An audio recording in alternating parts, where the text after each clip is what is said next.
E como uma nota special, nós temos durante a conferência anual de The International Order of the Golden Rule, que toma lugar de 6 para 8 de maio de 2025 na Califórnia, Sra. Crisma Enríquez Ramírez de Señorial a receber um reconhecimento especial.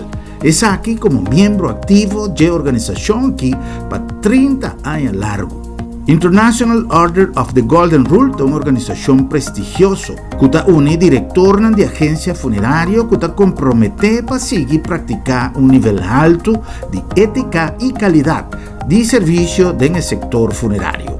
O reconhecimento aqui está um reflejo de sua dedicação, profissionalismo e seu compromisso para dar à comunidade de Corzao um serviço digno e de qualidade no momento difícil de uma perda. Mas chapa bem, a Sra. Crisma Enríquez, para o reconhecimento prestigioso aqui.